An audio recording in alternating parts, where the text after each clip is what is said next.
Hello friends, welcome to the multiple choice question and answer series for certified in the risk and information system control set 22, right? Presented by Let's Learn series. Here we start with the question number 1. The question number 1 states, the effectiveness of managing business risk is best measured by the number of. The options are significant IT related incident that were not identified during risk assessment, security assessment compliant with the organizational standards and guidelines. Option C, vulnerabilities identified by the risk assessment and not properly mitigated. And option D, security incidents causing significant financial loss or business disruption. The correct answer is option D, security incident causing significant financial loss or business disruption. Friends, let's understand the options one by one. Coming to the option A, that is a significant IT related incident that were not defined during the risk assessment is incorrect because identification of incidents is only one part of effective risk management, right? So if impact is not limited to the acceptable levels, the program is not effective. Friends, merely identifying the incidents through a risk assessment is insufficient to limit the impact, right? That's why the option A is incorrect.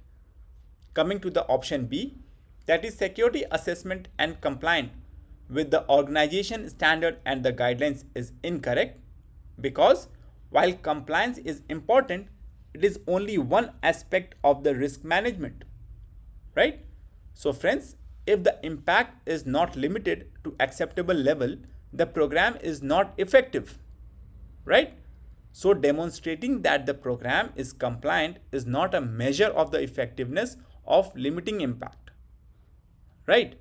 Coming to the next option C, that is vulnerabilities identified by the risk assessment and not properly mitigated is also incorrect because identifying unmitigated vulnerabilities is insufficient without knowledge of potential threat, right?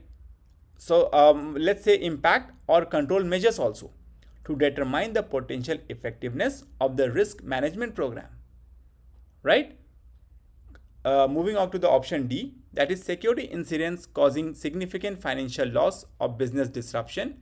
It is correct because the goal of the risk management is to limit impact and minimize the business disruption. Each instances of a security incident that causes significant financial loss or burden disruption is an indication of inadequate risk management. Understood? That's why the option D is correct, right? Moving on to the next question. What is the primary role of information security manager related to the data classification and handling process within an organization? The options are defining and ratifying the organization's data classification structure. Option B, assigning the classification level to the information assets.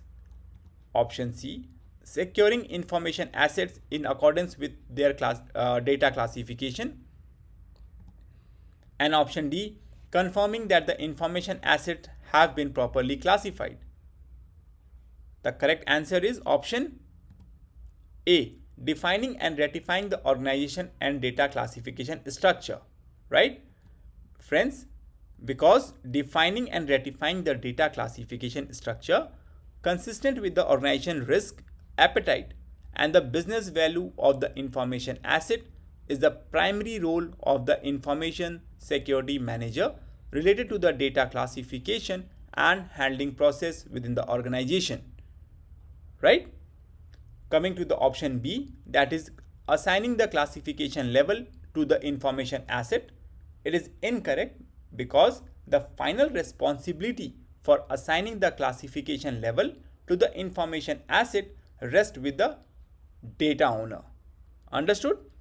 Similarly, option C, that is securing information asset in accordance with the data classification is incorrect because the job of securing the information asset is the responsibility of the data custodians, right? Coming to the option D, that is confirming that information asset have been properly classified, is incorrect because confirming proper classification of information asset may be a role of an information security manager performing security review or of information security auditors based on the organization classification criteria, right? That's why the option A is correct, right? Here we comes to the end of set 22. Thank you for watching, friends. Please do subscribe to our channel and stay tuned for more updates. Thank you.